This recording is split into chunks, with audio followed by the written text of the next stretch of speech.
Imagine you are a cop. While on your rounds, you discover one of your fellow officers treating a disabled man very poorly, even forcing him to kneel.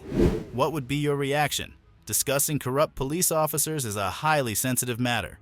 They are supposed to be role models for the community. However, sometimes they forget who they are and fail to treat people with the respect they deserve. What happens when police officers start treating people so badly? In this video, we're going to show you an aggressive officer who was fired for misconduct.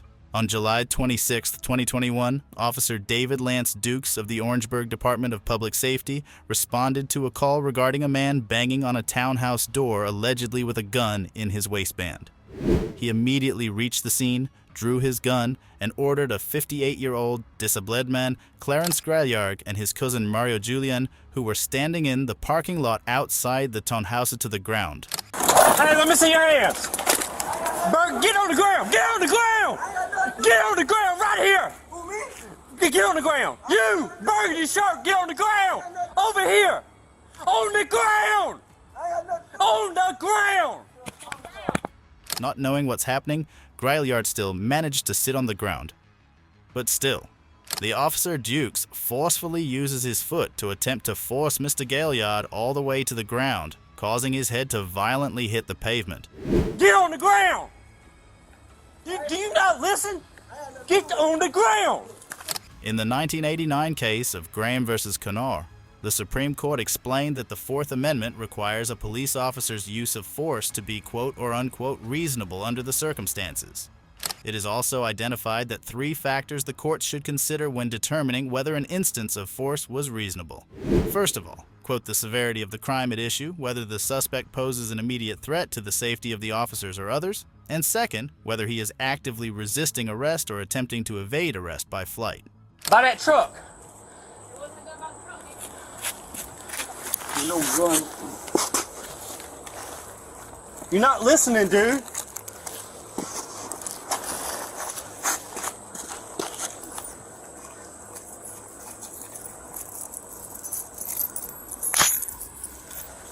Hey, you got a gun on you, man? No, I ain't got no gun. All right, I I'm don't just own no gun. No. Here, Officer Dukes claimed to believe that Mr. Grailyard had a gun at the beginning of the interaction, and when he was walking from behind the white vehicle, he repeatedly told him to drop it. He also said that he had his hands in his pockets and repeatedly ignored requests to show his hands. Turn back over. Paul, do you watch him say?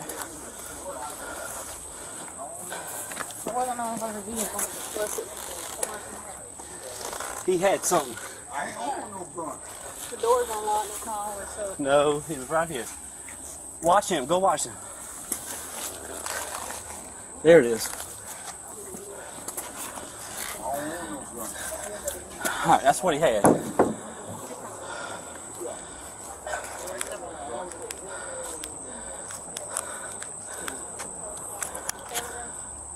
However, the body cam footage shows that Mr. Grailyard actually had his hands above his head, and that while Officer Dukes repeatedly screamed at Mr. Grailyard to get on the ground, he never asked him to drop a gun or show his hands. In the 2016 case of Armstrong versus Village of Pinehurst, the Fourth Circuit, which includes South Carolina, held that, quote, non-compliance with lawful orders justifies some use of force.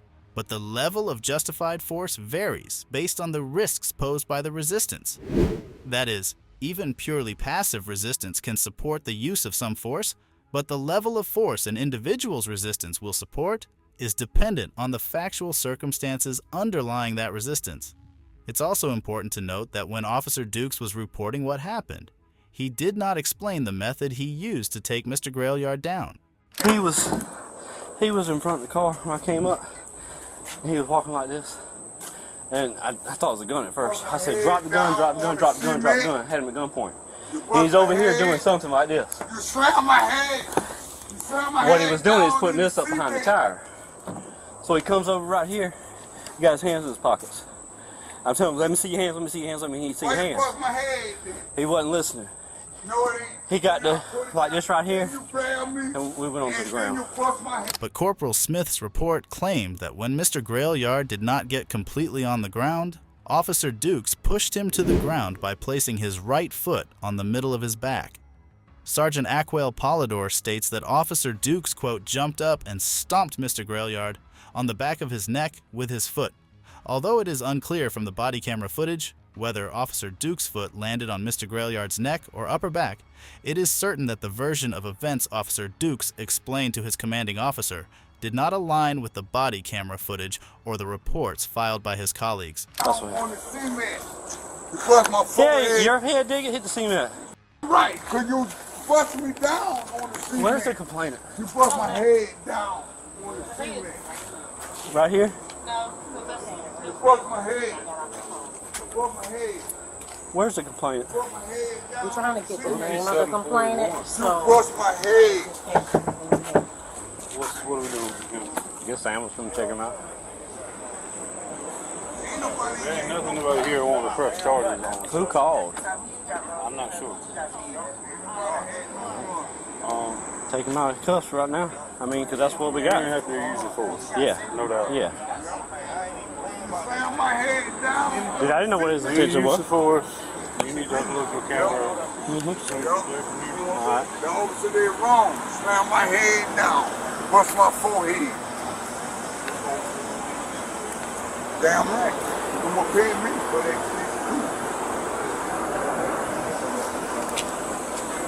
Mayor, I'm going to take that into evidence of what he had. What? Well, I mean, you know, that's the reasons I did what I did. You know what I'm saying? That's where I'm coming from. No gun or nothing. Because when he was behind the truck, I couldn't see what he was doing. And I didn't know where There ain't nothing there. that went. If it was still in his pockets when he come around that car with his hands in his pockets. These dogs officer. Got it on camera. Okay. Yeah, a dog Alright, that's stick. fine. A dog stick. So he can come out of cuffs? Yes. Take him out of handcuffs. Yeah, he can come out.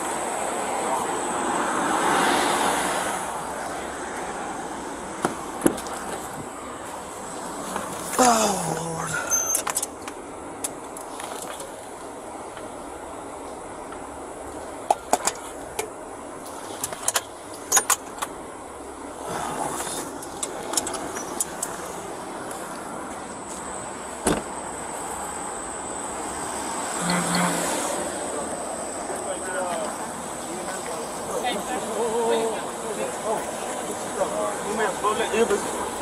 You may check it out. you mind looking?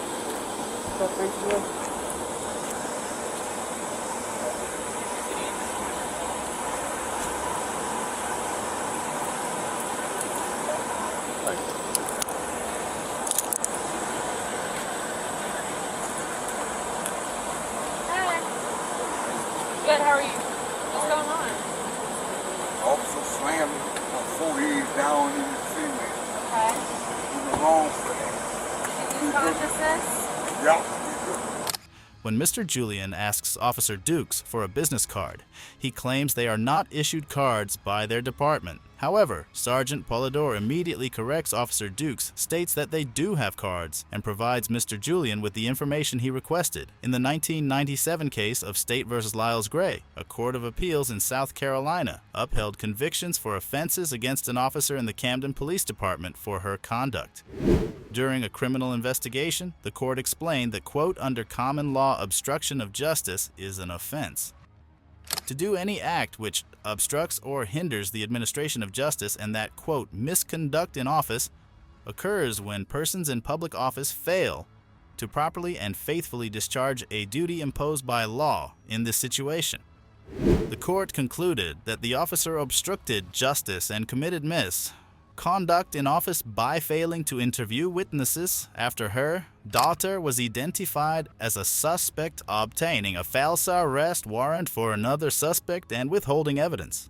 Here, Officer Dukes intentionally lied to Mr. Julian in an attempt to avoid accountability for his actions. But it is possible that he could be convicted of 2 common law crimes under South Carolina law: obstruction of justice and official misconduct. Officer Dukes was fired from the Orangeburg Department of Public Safety for violating the department's use of force policies, which, as stated before, Dukes was later charged with first-degree assault and battery, which could carry a sentence of up to 10 years in prison.